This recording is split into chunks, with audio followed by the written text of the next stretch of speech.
Olá, eu sou Ico Miranda e estou aqui mais uma vez para apresentar o Atrás da Máscara. Hoje trago-vos uma pessoa muito especial para as nossas artes e cultura. Diz-se que ele vem daquela arte que é considerada a mãe de todas as artes e eu acho que é por isso que ele faz muito mais do que atuar e ensinar e conviver só com a arte do teatro, mas com a literatura, com o cinema e com tantas outras disciplinas artísticas. Trago-vos hoje Rogério Manjate. Bem-vindo ao Atrás da Máscara. Muito obrigado. Antes de começar, vou abrir a minha garrafa de vinho, que eu sei que já não me vais acompanhar porque queres ficar no teu chá, mas vamos cumprir com aquilo que é o ritual desta mesa. Está bem. E brindamos, pode-se brindar Sim, vinho. sim, podes pôr aqui também. Que bom. Se vão pensar que eu Obrigado. não bebo nem um gole. Não, eu bebo. Só não...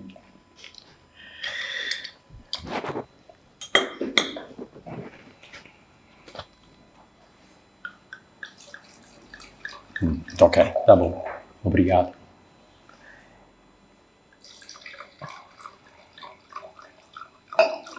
Suficiente para eu brindar. Ok. Tchim, tchim. A nossa. A nossa.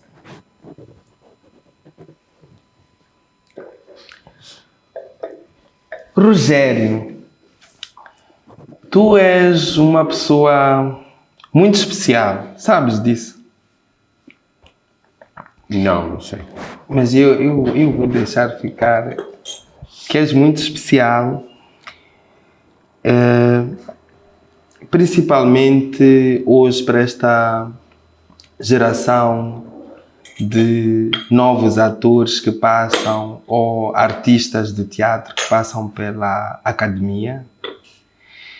Mas tu tiveste um grande percurso artístico, passado por companhias de grande relevância da história do teatro deste país. Queres nos falar desse tempo em que eras tão novo e começavas lá no teatro? Eu nem sei o que é que eu vou dizer, porque já foi há muito tempo. Como se eu me tivesse esquecido. Não. Não sei. Eu não sei o que é que tu queres saber, Yuki. Quero saber como foram esses passos, como é que o teatro te chega? Do nada. Não existe nada que eu possa usar como uma referência, por exemplo, no ser familiar e na vida, mesmo na escola. Provavelmente ele chega, não para mim pessoalmente, mas da mesma maneira que havia muita coisa em termos de animação cultural na cidade e principalmente nas escolas. Eu estudei na Francisco Manhanga, então de 85 a 2000, não 2000, a 91 eu estudava na Francisco Manhanga e nessa altura havia teatro na Francisco Manhanga. E havia o grupo Zomola, eu via as coisas que apresentavam aos alunos. Eu entrei em 85, estava na 7ª classe e havia espetáculos disto e daquilo, havia lá um conjunto de jovens que faziam teatro. E eu não fazia, nem sequer tinha curiosidade. Não, era uma curiosidade muito simples de estar ali para ver. Eu sou aluno naquela escola e há um conjunto de pessoas que está a fazer teatro e eu ia lá como espectador. Só isso. Eu vou ao teatro em 91, mas agora há uma coisa muito importante que aconteceu na minha vida também. Eu vivo na Malanga e na Malanga nós tínhamos cinema. Eu para ir ao Tivoli, ao cinema, eu precisava de 5 minutos, saía de casa, atravessava a rua e pronto, já está. Fui muito ao cinema desde os meus 6 anos, 7 anos e por aí fora, que frequentei o cinema, mas ao mesmo tempo, vivendo na Malanga, tínhamos cinemas ali perto, não precisava de ir uma grande distância para ir ao Sim. cinema. Em 2 km tinha 3 cinemas. Tinha o Tivoli, tinha o São Miguel, que é agora o Olímpia. Não. Ainda tem mais a Olímpia nos Pamanini, que Sim. são outros 2 km. Sim. Então só estou a falar de 4 cinemas. Mas eu nunca fui à Olímpia. Nunca entrei na Olímpia para ver um filme, ali nos Pamanini. Então eu ia ao Tivoli, ali ao lado, depois ia ao São Miguel, que agora é a Assembleia da República, que era um cinema, e ia ao Charlot. Ok. Está a ver? Então, havia 3 cinemas ali perto e vivi muito ao fim de semana, irmos a matiné, irmos para ali, para lá. E depois, por exemplo, quando estava na Francisco Manhanga, na 7ª, na 8ª e na 9ª, saíamos às 17 e no dia que eu saísse às 17, ia ao cinema, ao Charlot, para ver alguma coisa às 17h30, estás a ver? Então, há uma influência muito grande nessa coisa de ver coisas. Mas depois eu vou para o teatro porque eu frequentava um programa que havia lá na Rádio Moçambique, encontrei diferentes pessoas e inclusivamente conheci o Evaristo Abreu na rádio e depois a gente troca umas coisas aqui, depois eu vou ver o espetáculo que eles estavam a fazer no Teatro Avenida e havia desde o princípio essa coisa de que eu também sou capaz de fazer aquilo. Não no sentido de eu quero fazer, eu vou fazer, eu também sou capaz de fazer e tinha esta impressão. Depois juntei-me ao meu, em 91, mas quando comecei com eles estavam quase a estrear, chamava-se o Detestado, então esperei mais um pouco, fizeram a temporada e depois fui ao teatro. Em 90, porque em 91 depois foi quando fizemos o primeiro espetáculo, que era o Lamfundi. Ok. E pronto, dali para frente fiz esse espetáculo e depois, passados 2 meses, passei para o Mutumbela Gogo e entrei no espetáculo Amor Vem. E como é que era, por exemplo, nessa altura, trabalhares com o Mbeu e trabalhares com o Mutumbela? Era complexa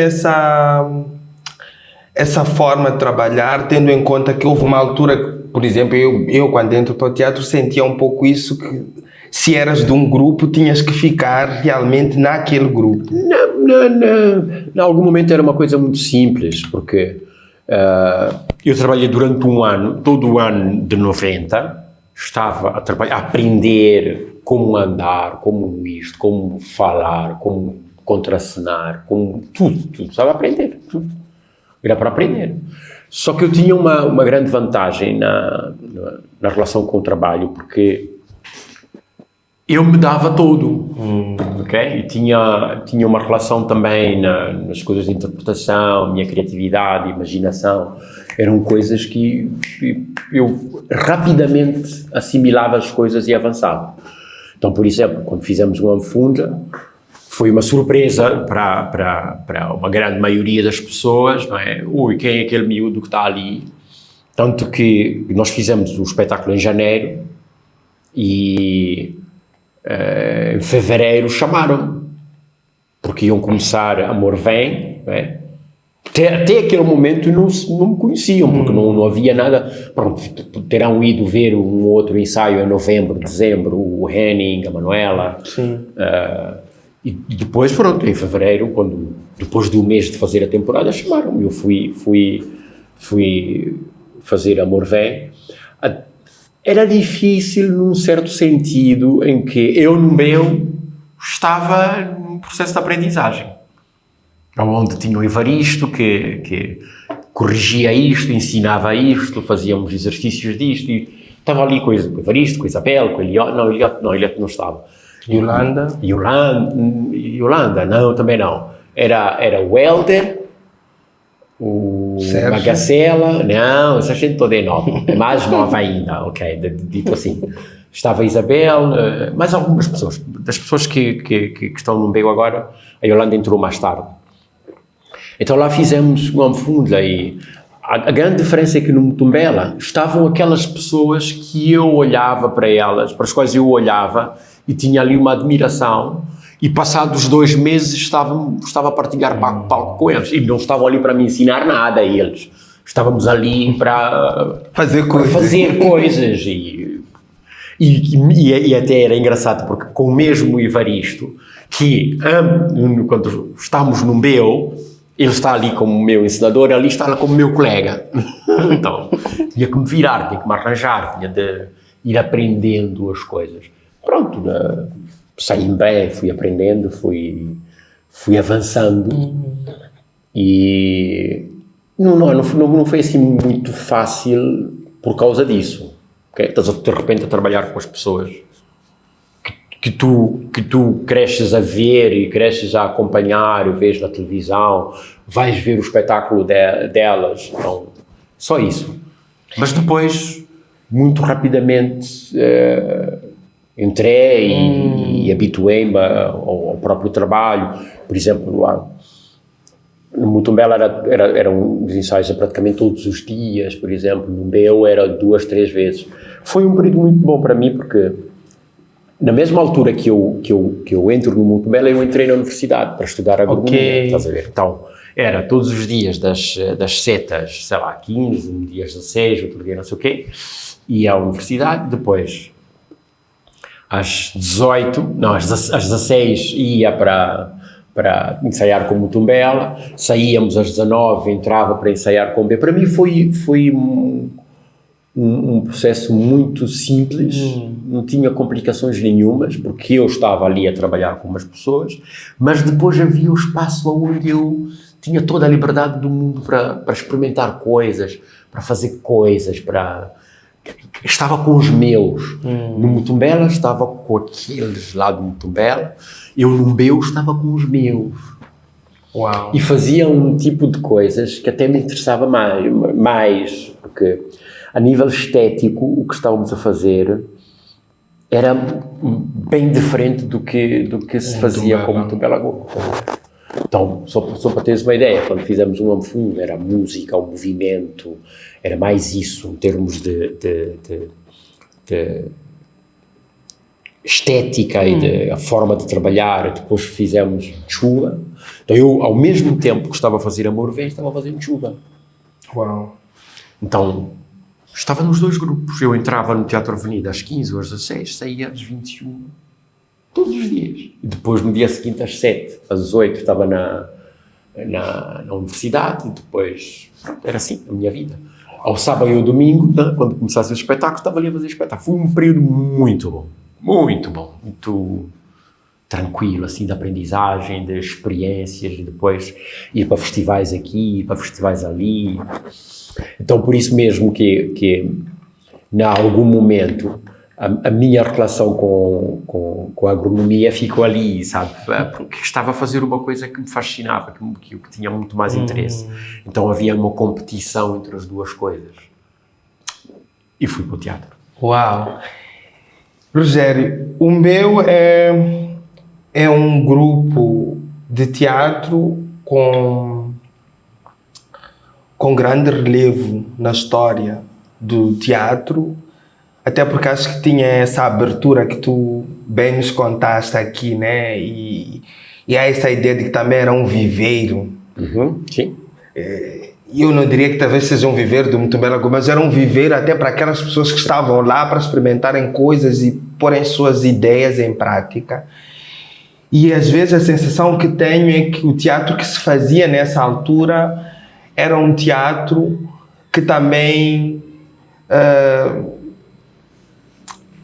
intervia, comunicava, educava, formava toda uma ideia daquilo que poderia ser uma sociedade. Como é que era esse tempo e como tu vês os tempos de hoje? O teatro que é feito hoje, os grupos que surgem hoje, que pontos é que se pode fazer destes jovens que iam para o meu para experimentarem coisas e tinham o Evaristo lá, que também na sua forma, não nessa forma de seguir essa linha de que regra aqui quem dita sei, mas as pessoas podem ir lá e exporem suas ideias e conversar sobre elas.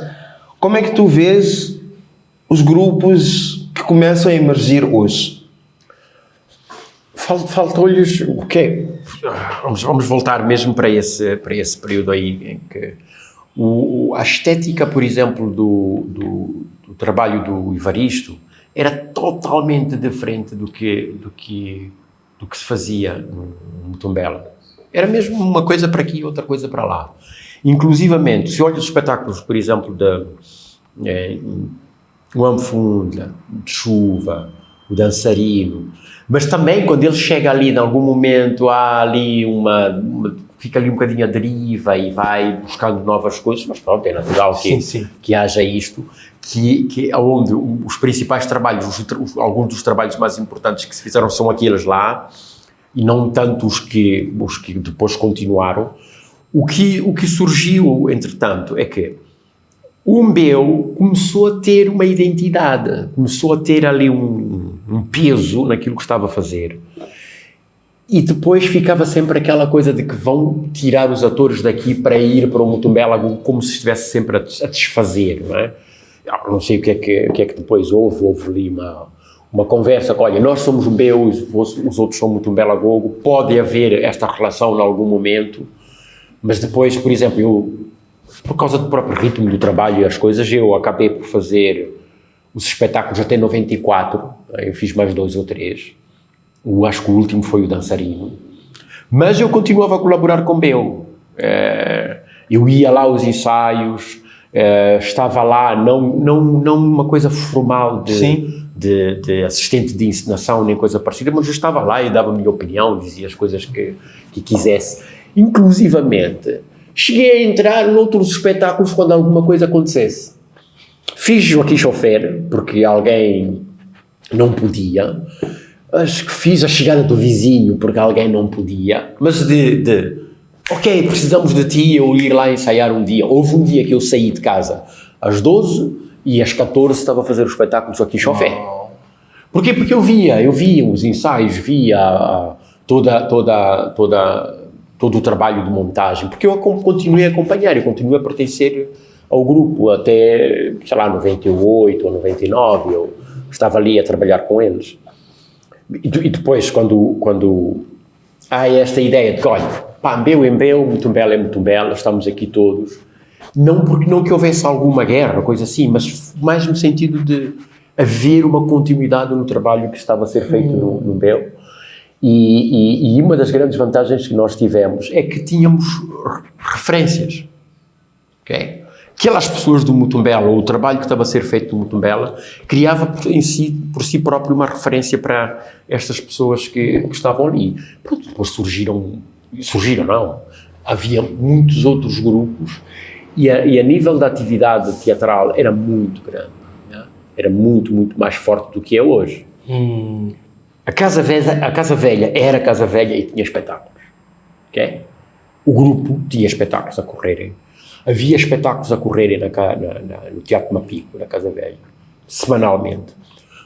Havia grupos nas escolas, na Francisco Manhanga, havia grupos na Josina Machel, havia grupos na Escola Comercial. E depois, por exemplo, surgiu o Gungu em 92 ou 3, 92. E havia uma série de coisas. A vida cultural naquele tempo, os anos 90, era muito mais vivo. Muito mais vivo. O cinema Xeno, que agora já não existe. Sim. Havia lá o grupo Orfeu do Dampula que estava a trabalhar ali, e depois outros grupos pequeninos também tinham. Então nós tínhamos muitos espaços para fazer espetáculos de teatro. A coisa que hoje falta. E havia muito público. Havia muito público. Se pensares os anos 91, 92, com a guerra, as pessoas não tinham para onde ir. Não havia cinema nessa altura. Então, a prática, a vivência das pessoas, o fim de semana, era pegar a namorada, ir ao teatro, pegar a família, ir ao teatro. Os teatros estavam cheios. Uau! Que é isso que falta hoje. Okay? É uma das coisas que faltam hoje, são as referências para estas pessoas que estão aqui agora, olharem para os outros, e eu tive alunos que comecei a trabalhar na ECA em 2008, nunca me tinham visto no teatro. estava ali a trabalhar com eles, mas nunca me viram, porque não tinha espetáculos a correr. Só quando eu fiz o Dealer é que uns e outros foram ver. Estás a ver? Então, há esta construção de referências. E a outra coisa que é haver as relações intergeracionais. Não temos neste momento. Eu, às vezes, quando provoco, digo assim, o Teatro em Moçambique é para crianças, é para miúdos. Sim, porquê? Porque não tens atores de 70 anos, atores de 60, atores de 50, atores de 40 e depois a malta nova a trabalharem juntos em produções diferentes. Muito dificilmente tens isso. E é isso que falta, é esse elemento que vai... Então, nós estamos sempre a recomeçar, E por que há essa dificuldade de se juntar estas gerações que ainda estão aqui, que contribuíram no passado, que continuam presentes? Por que ainda não há essas produções em massa que se cruzam com estas novas gerações ou com os artistas que começam a se interessar mais pelo teatro? É uma dificuldade grande, da mesma maneira que neste momento não tens Mutumbela Gogo ativo. Sim. Houve um período ali em que o Mutumbela Gogo estava só com duas daquelas pessoas que sempre estiveram, né? Que precisaram de fazer peças com 6, 7, 8 pessoas, tiveram de se abrir, né? Mas durante muito tempo o Mutumbela Gogo ficou praticamente o mesmo núcleo de gente, depois incorporou-se uma e outra pessoa aqui e ali, mas não tinham aquele nível que os outros conseguiam ter. A mesma escola. Não tinham, não há voltas a dar, não conseguiram ter o mesmo impacto que tiveram algumas das pessoas que foram acrescentadas ao grupo nos anos 90. Houve um período que estava apenas o Jorge e o Branquinho, e depois precisavam de acrescentar outras pessoas para poder fazer uma ensemble e fazer os espetáculos, mas não subsistiu, quer dizer, não ficou durante muito tempo. E a outra coisa que acontece é que as pessoas estão ali, começam sempre com 21, 22, aquele momento muito alegre, não sei o quê e tal, mas depois, quando tem 35 anos, depois tem filhos, depois tem outras responsabilidades, o teatro não consegue. Enquanto não houver estruturas montadas para criar um ambiente de subsistência, um ambiente em que as pessoas possam, de facto, no final de cada mês, ter um certo rendimento. Enquanto não chegarmos a isso, vai ser muito difícil. Porque as pessoas vão ter a paixão, e de repente vão se deparar com a realidade, e a realidade é dura. E isto se passa também com a dança. Sim. Isto também se passa com a dança. Ainda que na dança existe este tabu de que é até uma certa idade. Não é nada. Pelo mundo fora há pessoas a dançar. Sim, com 80, 90 anos ainda a fazer espetáculos. Em Moçambique ainda há esta coisa. Essa é complexo. Quando chega a uma certa idade já não... Sim, porque... Mas também faz sentido, não? Porque a dança que se praticava durante muito tempo, por exemplo, a dança da Companhia Nacional de Canto e Dança, é muito forte, muito vigoroso, não sei o quê. Tu vais dançar xigubo, como é que tu vais fazer xigubo com 50 anos? Vê-se que tens 50 anos, estás ali a querer dançar xigubo. Às vezes é difícil, né? Porque é aquela forma de dançar que não... Mas há muitas outras formas de dançar, é isso que a dança contemporânea nos traz agora. Sim. É por isso que estas pessoas com 60, com 70, não hão de fazer o mesmo que faziam quando tinham 20, 30, mas continuarão a fazer as coisas de outra maneira. Agora, voltando aqui agora ao panorama... Neste momento é basicamente isso, é uma ausência de uma plataforma onde as pessoas podem trabalhar, podem se cruzar com outras, podem partilhar os conhecimentos, coisa que, por exemplo, na música já não é o mesmo problema, porque as gerações depois misturam, e quando o artista que agora tem uns 60 toca com quem? Toca com os mais novos, toca com algumas pessoas da geração dela, mas sempre incorporam gente nova, pelo talento que trazem, pelas visões que têm, coisas assim. Uau! Eu costumo dizer, em conversas assim muito informais com alguns colegas, para mim o teatro morreu. Não. E talvez começa ou a ressuscitar ou a manifestar uma forma de volta. Mas tenho a sensação de que o teatro vive um dilema, principalmente com este boom da ideia de indústrias culturais e criativas, de setor. Acho que o teatro não será um atleta aí dentro das disciplinas que fica um pouco assim. Difícil, é muito difícil. Por quê?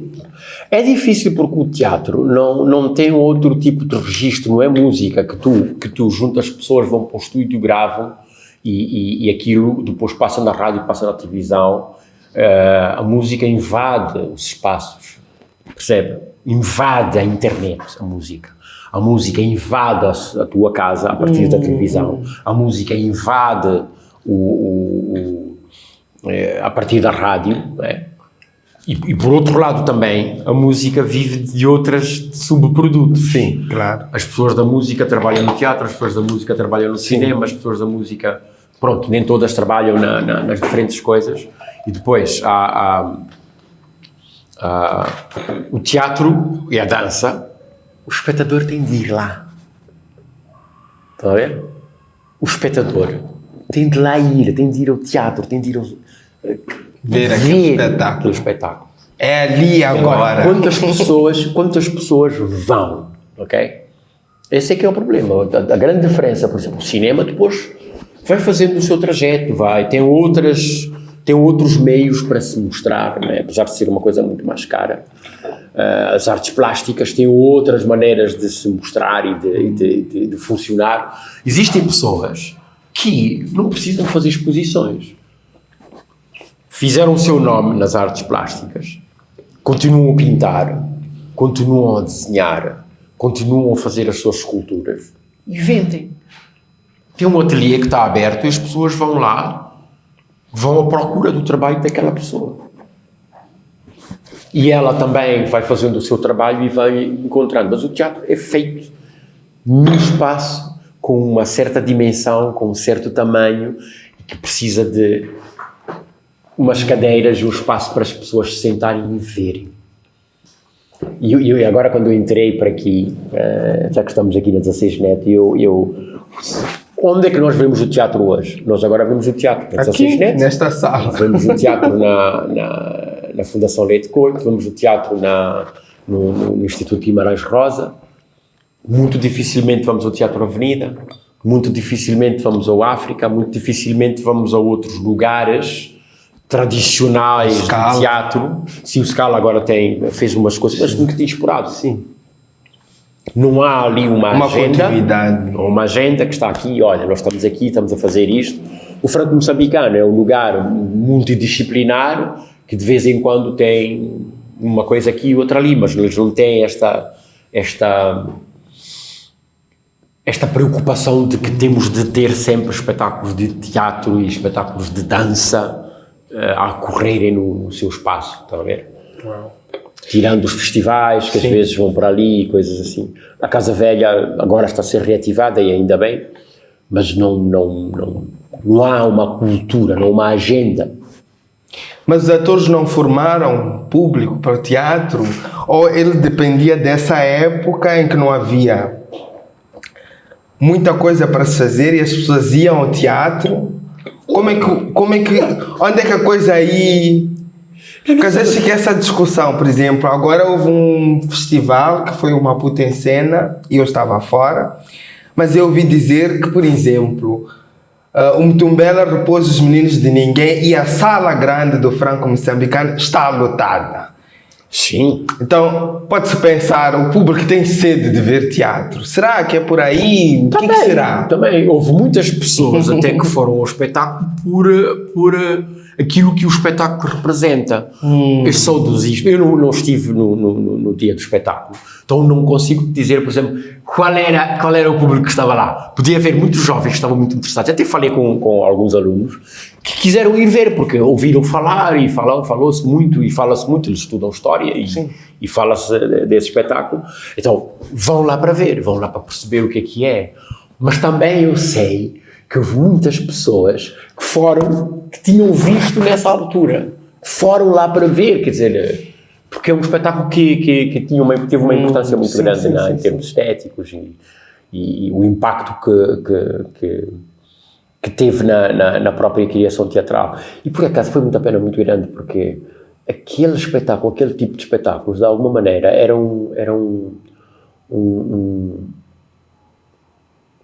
esteticamente, há ali uma coisa muito boa e muito importante que deveríamos ter pagado, não no sentido de preservar, pagar para criar as novas coisas que vinham dali para frente. Felizmente não houve muito, porque na relação com a arte urbana, os meninos de ninguém têm uma importância muito grande. Sim. Porque há esta coisa de a arte na intervenção social e não sei o quê. E aquela fazia uma intervenção social sem ser aquela coisa. Estamos a criticar isto, estamos a querer. Claramente que tinha uma crítica, naturalmente. Saiu desse. Mas esteticamente era muito bom, porque era o hip hop, a cultura urbana, toda uma cultura urbana, apesar de ser uma coisa de uma história de crianças e não sei o quê. Mas tinha ali uma coisa muito importante. Uau! Rogério, tu és uma pessoa muito ligado ao que eu chamaria talvez de interdisciplinaridade artística. Tu cruzas o teu trabalho com outras disciplinas. Que às vezes é um problema.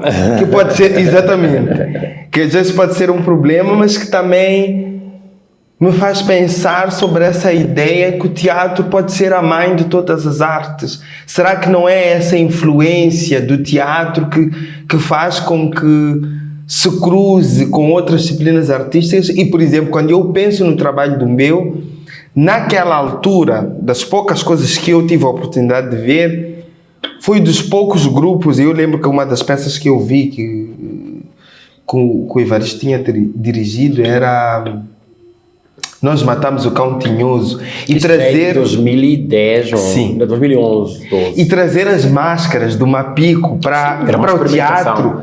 Então, faz-me pensar de onde vem esse Rogério que cruza o seu trabalho com outras disciplinas artísticas. E durante a entrevista falaste, por exemplo, do cinema, da influência que o cinema tem. De onde vem esse Rogério que pode ser tão confuso? Eu sou um miúdo que nasceu na Malanga, não tem nenhuma outra coisa senão uma família que estava ali, ou havia livros em minha casa. E o teu pai era cozinheiro, certo? O meu pai era contínuo, de uma outra maneira. Ele trabalhou como cozinheiro em algum momento, e segundo dizem lá em casa, cozinhava muito bem. Quando lhe dava assim um dia para cozinhar, ele é que cozinhava, mas eu quando cresci já não vivi com isso, né? Difícil, não me lembro de ver o meu pai cozinhar. Então, ele era contínuo, mas a coisa que me levou e que me facilitou tudo o resto, que eu era um leitor.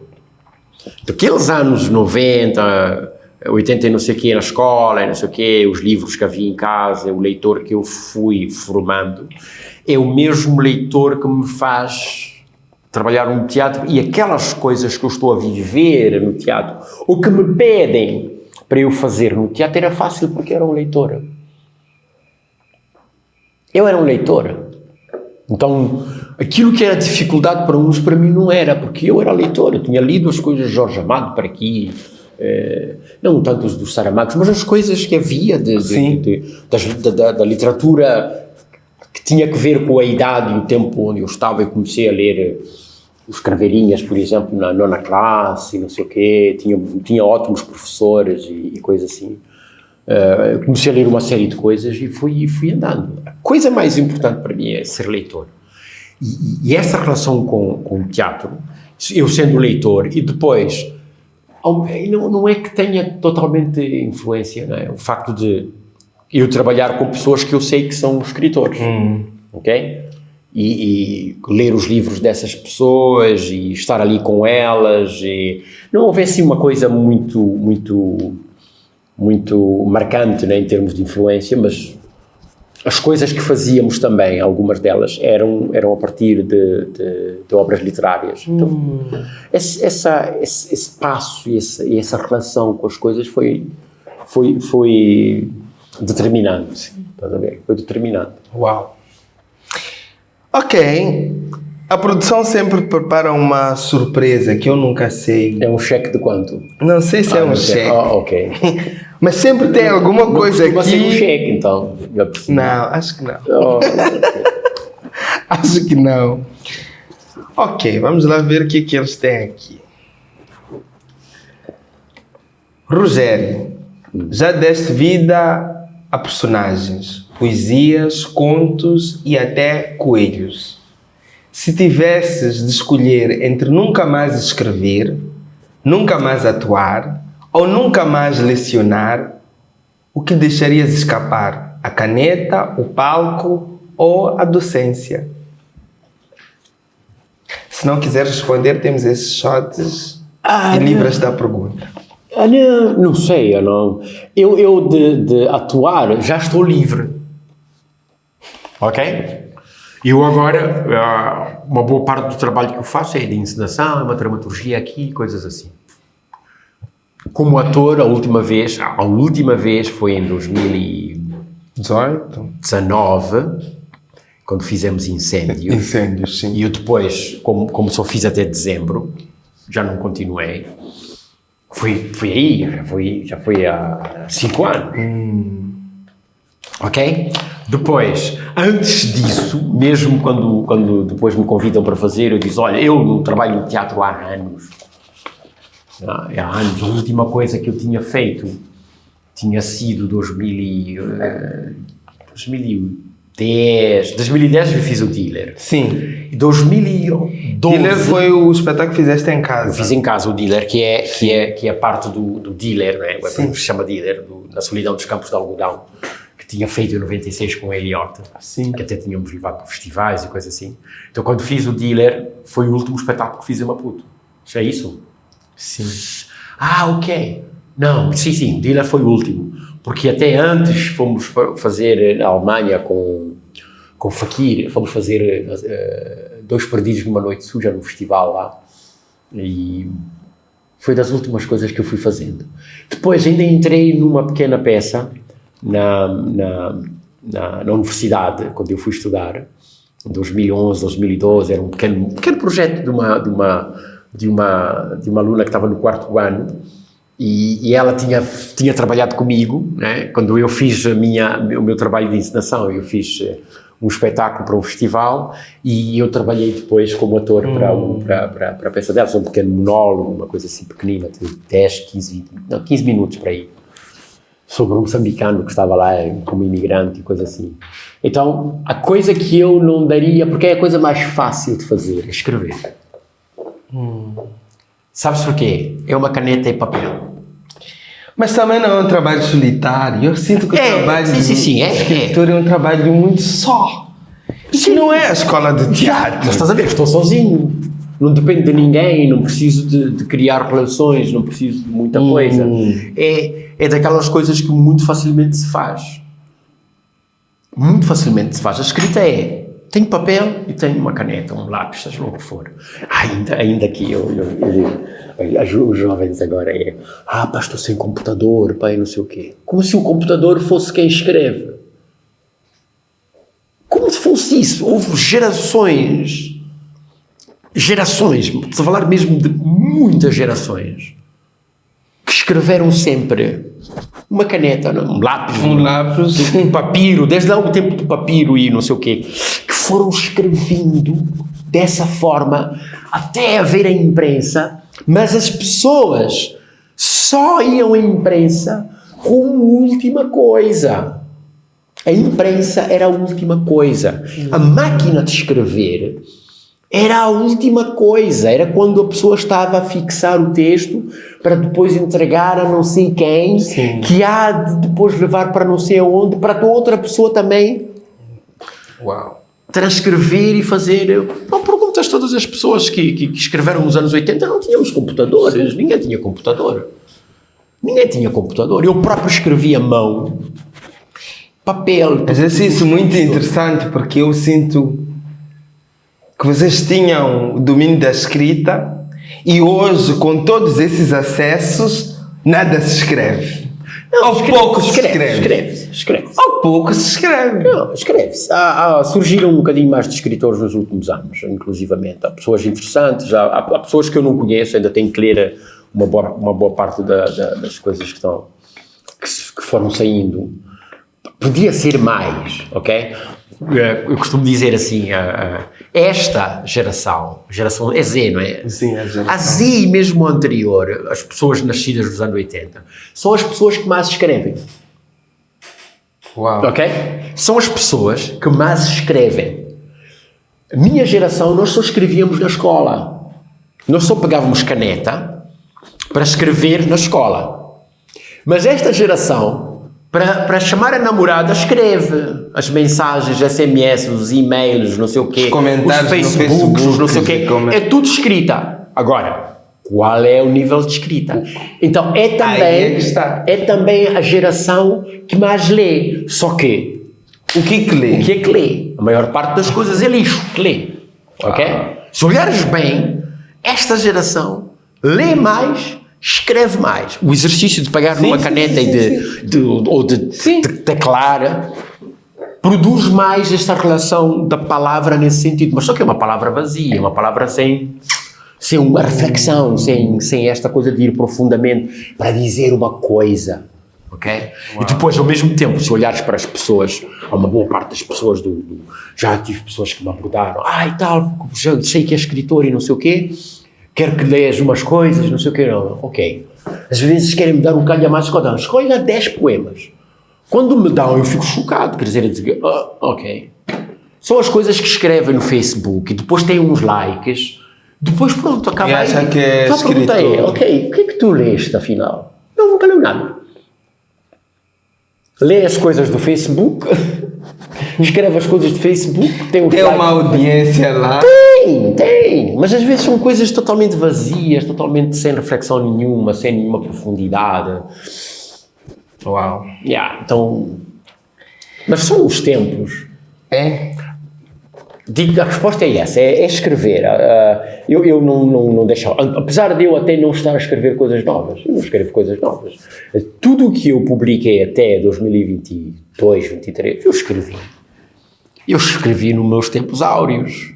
Uau. Os meus tempos áureos são os anos 90, quando eu comecei a escrever, quando estava a trabalhar no teatro ali profundamente.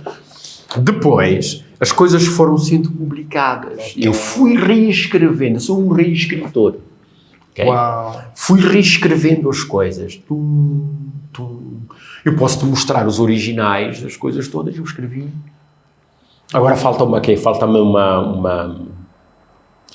uma novelinha que eu estou a trabalhar. Estou a trabalhar todos os anos, já abro durante um mês, fico ali, revisito, acrescenta sempre alguma coisa. Quando sair, espero que esteja mais gordinho e mais profundo também. Mas todas as coisas que publiquei, por exemplo, Vestidos de Terra, alguns daqueles contos já tinha saído uma coisa aqui, uma coisa ali. Tem algumas coisas que foram inéditas no momento, mas eu já escrevi em 2003, 2004, 2005, Uau. coisas assim. Temos uma outra pergunta. És escritor, és ator, encenador e realizador. Quando olhas ao espelho, vês um homem dividido entre papéis ou um criador em harmonia? Eu sou um criador em harmonia. Essa parte do realizador de cinema não, é um momento ocidental, ok? O que eu vou te dizer é, eu sou um contador de histórias, ok? Gosto. Conto histórias de teatro, enquanto ator, enquanto encenador, enquanto escritor, e também contei histórias usando o audiovisual, o cinema. Fiz aquelas coisas, depois escrevi mais algumas coisas, uma ou duas, inclusivamente foram realizadas, né? Saíram filmes. E continuo a escrever, mas ao mesmo tempo a escrita para o cinema tem uma parte angustiante, que é, eu vou escrever para quem? Estás a ver? Estás a escrever cinema, estás a escrever para quem? É um bocadinho angustiante nesse sentido. A mesma coisa também se passa para a escrita do teatro, que é vou escrever esta peça agora e depois é para quem? Quem é que vai fazer? Vou fazer eu? É para dar a quem para fazer? Vou dar ao Francisco Balói para fazer. Alfaira, ele é Francisco Balói quando é estudante. Não, eu às vezes não me lembro que ele se chama Faira. E tem aqui uma fotografia que eu quero que me digas. O que sentias nesta altura e o que sentes hoje? Esta aqui é uma foto de 2 perdidos numa noite suja. Aqui foi o período em que eu estava a devolver Eu estava a devolver as coisas. Porque, passados quantos anos? Uns 10 anos ou coisa assim, eu decidi fazer o meu percurso enquanto criador, enquanto encenador, um bocadinho fora até do Teatro Avenida. Sim. Ok? Eras meio freelancer? Sim, mas na minha perspectiva, nas minhas coisas, eu estava a devolver, estava a formar novos atores. Ok. Fiz uma oficina de teatro. E foi nessa altura que abriste o Gala Gala Azul? Exatamente. Eu, em 93, começo a trabalhar com diversos atores da cidade e fizemos uma oficina mesmo de preparação de ator, de trabalho de ator e não sei o quê. Depois fizemos a Rebelião e fizemos não sei quantos espetáculos pela cidade e havia ali uma dinâmica, uma série de coisas que aconteceram. Depois fizemos Romeu e Julieta no mesmo ano, em 95, 5. Uau! 94, 95. Eu estava a devolver. E depois em 2000, não, 90 e tal, em 2000. 2004, fizemos a Rebelião. A oficina foi em 93, não, 93, caramba, então sim, depois 90. 2003, em 2004 fizemos o espetáculo, porque foi, ok, esta oficina vai acabar, aquilo que era o propósito já acabou. Podemos fazer um espetáculo. E fizemos um espetáculo para crianças, chamava-se a Rebelião. E depois, a seguir, fizemos Romeu e Julieta, também para jovens. Fizemos na Casa Velha uma temporada, fazer espetáculos mesmo. E aqui depois fui fazer 2 perdidos numa noite suja. No princípio trabalhava com o Carlos Chirinza, mas depois houve ali umas coisas e acabei por fazer o espetáculo com o Eliot. E fizemos 2 perdidos, depois fizemos na Solidão dos Campos de Algodão e continuei a trabalhar com alunos. Depois trabalhei com os alunos, voltamos a fazer a Rebelião. Era uma altura minha de dar de volta. Continuava a trabalhar no Mutumbela, mas também como acabei em 2005, este foi o momento em que eu estava também em transição. A sair do Mutumbela. Pronto. Quando terminou dezembro de 2005, fiz o último espetáculo com o Mutumbela, eu já tinha o meu trabalho feito. E continuei a fazer as minhas coisas. Uau! Temos uma outra fotografia. O que eu sinto hoje, e pá, eu sinto falta deste, tenho uma nostalgia muito grande deste período, porque foi um período muito fértil. Muito, muito, muito fértil. Mas agora, dever cumprido, ajudei, trabalhei, dei as coisas que eu aprendi e trabalhei com outros, partilhei com outros. Mais novos, outros da minha idade, geração, trabalhei com estas pessoas e foi um momento bom em termos do que nós tínhamos, sabes? É um momento de paixão, isso é que é um momento de paixão mesmo, de dar, ok? Dar, eu estive a dar nesta altura aqui, eu dei mesmo, dei de mim, dei-me todo. Uau!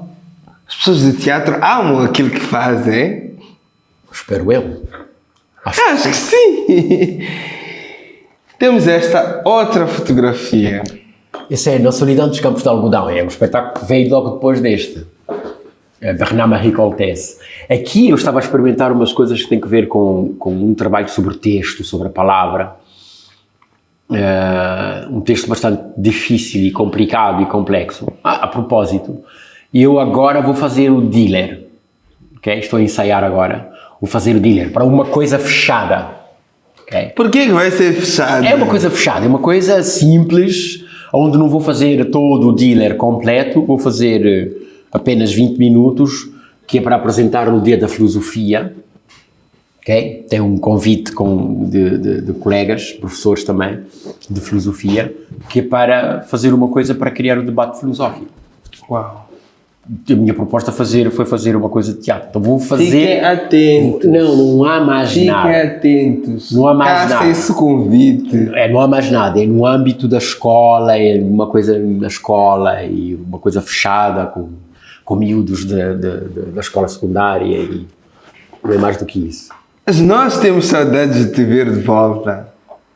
Faça um projeto e convidem-me, eu posso fazer. Ouviram? Chamem o professor Rogério. Professor não vai ser tratado de professor. Uma das coisas, chamem o Rogério. Uma das coisas que, inclusivamente, eu às vezes dizem assim, então eu digo assim, pá, agora como é que tu queres que eu vá agora dizer, olha, Faira, vem lá agora ensinar-me, agora não sei quem vem lá fazer isto. Eles às vezes têm medo dessas coisas, porque eles deviam estar abertos para se precisam de alguém com uma série... Ora, pode haver algumas inibições de alguma maneira, porque a forma como nós fazemos agora, ainda nós não saímos desta parte bastante artesanal, né? O que a dança conseguiu resolver mais ou menos. Nós ainda estamos naquela coisa bastante artesanal, não há um lugar para ir ensaiar, não há um lugar para ir trabalhar, não há um lugar para ir apresentar, então... Sim. É muito complicado. É muito complicado. Mas, agora, por que é que eu digo isto, que não é complicado? Não é complicado porque há pessoas que estão-se a formar e que têm esta grande ilusão de fazer isto.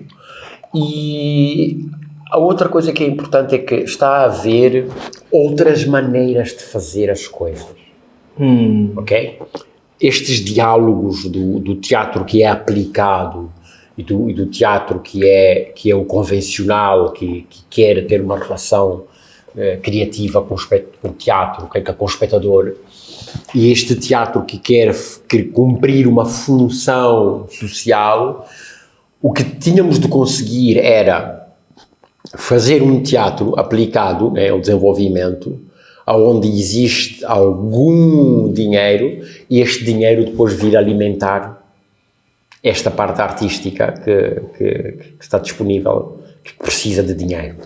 O que se faz-se na África do Sul também funciona, fez-se em parte também no cinema, as pessoas do cinema continuaram a produzir aqui, deste lado, documentários, trabalhos institucionais para ONGs, quase como uma prestação de serviços. ONGs e não sei o quê, e depois também usavam mais ou menos o mesmo dinheiro para viver, as suas vidas, mas também para sustentar esta parte que é a amante.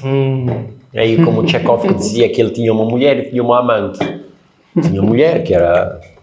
Mas depois tinha uma amante que era a literatura, que precisava deste aqui para alimentar esta parte. Há uma parte também que aconteceu, na dança não muito, mas no teatro houve um período ali que esta parte estava estabelecida, de haver a possibilidade das pessoas fazerem projetos um bocadinho paralelos para... As pessoas do cinema continuam, né? ainda fazem. Agora vamos ver se temos sorte, já que há Agora, voltando até, a grande dificuldade de Moçambique em relação ao teatro foi a ausência ainda incipiente, da indústria audiovisual. Porque como é que subsistem, por exemplo, em Portugal, mesmo na África do Sul? Há uma indústria audiovisual que está ali, cresce, produzem novelas, estão a produzir novelas agora. Sim. Até Os nos atores- Netflix e tudo. Os atores do teatro tinham uma grande vantagem sempre, vão trabalhar para as novelas para depois alimentar o seu Sustentar amante, o sustentar o trabalho do teatro, porque é a coisa que mais dá prazer, mais do que fazer o cinema. O cinema agora sorri, agora corta, agora não dá. É uma Não dá apreciação. tesão, não dá... Porque é tudo muito sincopado, muito de culpa. Agora vai aqui, agora corta, agora vai aqui, corta. Depois eles vão juntar lá. Então, teatro não, teatro é... O público está ali, começou... Estás ali. Como a dança, né? Uau. Não... Agora, espero mesmo que esta coisa que está, né, esta tentativa de criação de uma indústria do audiovisual vingue. Apesar de muitas das vezes, eu mal vejo, sou a pessoa mais suspeita para dizer, seja lá, meio mal vejo, não gosto muito de novelas, não gosto muito de... Porque é um pouco streaming. Eu já passei por lá, posso te dizer, é streaming. Não sei se é bom de se ver. Mas eu já vi uma coisa aqui, uma coisa ali, às vezes dá-me uma dor da alma ver, e principalmente a despreparação dos atores, Sim, porque também a despreparação dos realizadores, Sim. percebe? Porque não há uma indústria, mas pronto. os guiões, também pensaram que há um texto, essa história. Assim. Hollywood, a Nigéria hoje consegue ter um bocadinho mais de presença, porque também construiu-se a coisa Sim. assim. A África do Sul tem uma boa indústria de audiovisual, ok? Mas é outra realidade. Este é o princípio. A coisa mais importante é as pessoas que estão ali neste momento tentarem estudar o máximo para poderem fazer isto. Okay? Sim. Tentarem estudar o máximo, utilizarem esta oportunidade que têm de fazer, porque aprende-se fazendo. Então, esta oportunidade que têm de fazer e usarem esta oportunidade para que o próximo trabalho que façam seja melhor.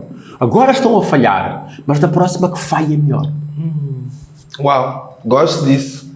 E eu, no meio de tudo isso, penso, por exemplo, uma vez conversava, já não me lembro com quem, e a pessoa dizia, ainda temos direito de fazer maus filmes e más novelas. Porque essas outras indústrias também começaram assim, Sim. fazendo. Há outra coisa que a arte tem uma coisa que é, quando és naif, não é? Quando estás ali, a única coisa que tu tens é a paixão, toda aquela parte técnica, toda aquela parte conceitual do blá blá blá blá, e não sei aquelas coisas todas grandiosas, provavelmente a Europa já fez o seu percurso. Aqui há paixão, e quando se faz com paixão, percebe? O que importa é mesmo isso. Uau. É por isso mesmo que, inclusivamente, se olhares, não estou a dizer que tecnicamente está a menos ou está a mais, se olhares para o papel da dança contemporânea na sua relação com o estrangeiro, Claro. já? Todo o percurso da dança contemporânea em Moçambique é feito lá fora, ok? E porquê é que é tão bom? Porque é feito com uma paixão tão grande, que não está dependente de toda aquela carga teórica que já está instalada na Europa, e aqui é tudo muito espontâneo, das pessoas a fazerem o seu chichuquete, a fazer o seu mapico, a fazer não sei o quê. Com a alma. E misturar com... E até é desafiar. Com técnicas. Com aquela técnica que tem do balé, mas só ir buscar aquilo que lhe interessa, Sim. mistura, faz, e aquelas pessoas olham para aquilo, uau, não é? A energia do dançarino, Uau. do bailarino moçambicano e africano, tem nada a ver com a energia do... Sim. Agora, tecnicamente, eles têm dominam toda aquela tudo parte, isso. mas há ali uma parte que é a paixão. Sim. Ok? Que é a chama ali que põe as coisas e contagia o outro. Então, essa parte, a ignorância é ousada. Uau. Ok? Houve muita gente que mudou coisas porque foi dentro dessa sua ignorância que começaria a fazer coisas, olhávamos para aquilo, isto parece errado, mas isto parece errado. Mas vamos lá, isto funciona, comunica, diz-nos Uau. as coisas. Sim. E é o que nós tínhamos nos anos 80, nos anos 90, em uma boa parte das nossas vidas. Uau! Rogério, isto aqui tem horas e esta gente é muito má, já está aí. Sinal. Eu tinha a minha mulher a chamar, né? Ainda bem. Então está na hora de voltares para casa. Mas eu não te deixo voltar para casa sem dizeres uma coisa. Tu és uma pessoa com um olhar muito clínico. Muito? Clínico. Sobre o cenário das indústrias culturais e criativas. Ou sobre o cenário das artes e cultura deste país. Que conselho é que tu deixarias para esta geração de atores? Eu sei lá, eu vivo com eles todos os dias. Sim, mas o que tu deixavas para aqueles atores que não estão na academia, que não têm a oportunidade de estar com o Rogério, mas que estão aí a fazer coisas, a fundar grupos e a viver esse lugar da paixão, que muitas vezes se confronta com esse lugar da insustentabilidade de estar a viver só dessa ideia de paixão?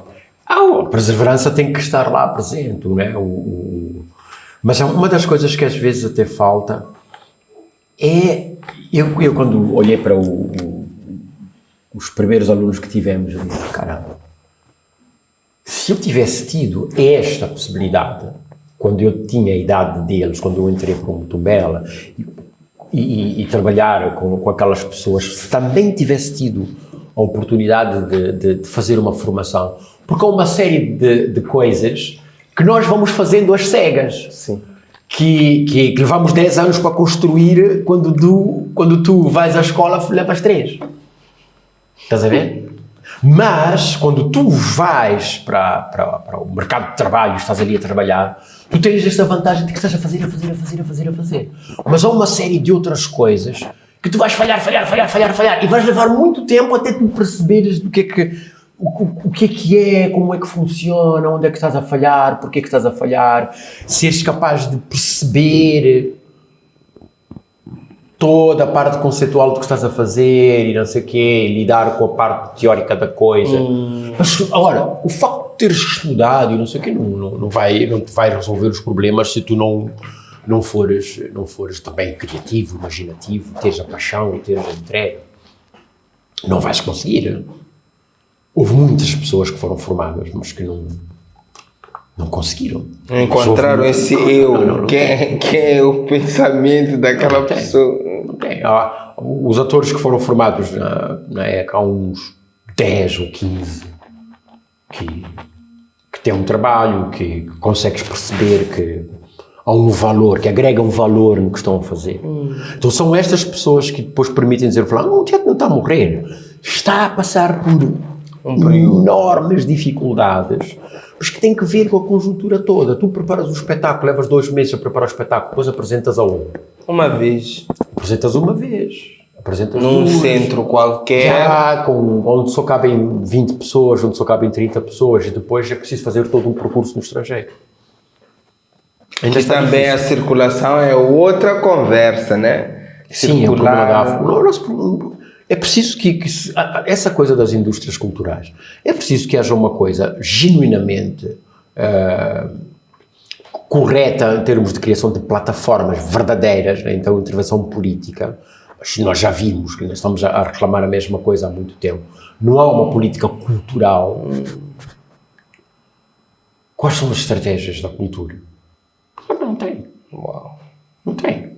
Já passaram não sei quantos ministros. Não há uma equidade, né? Uns que te davam ali alguma esperança a partir da história dessas pessoas e a sua relação com a arte, mas depois aquilo fecha e quebra-se porque o nosso Ministério da Cultura só serve para ter um dinheiro, ter um budget para aquelas 200 ou 300 pessoas que fazem parte da máquina do Ministério da Cultura terem os salários e um pouco mais. E depois fazem o Festival de Cultura, onde os artistas são tratados da forma como são tratados e coisas assim, quer dizer.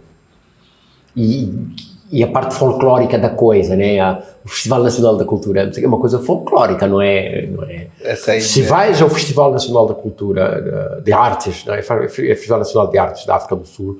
O Nacional é Macanda, é outra coisa. Isso é outra coisa, né? Ou uma grande... Até grupos de fora vêm para atuar.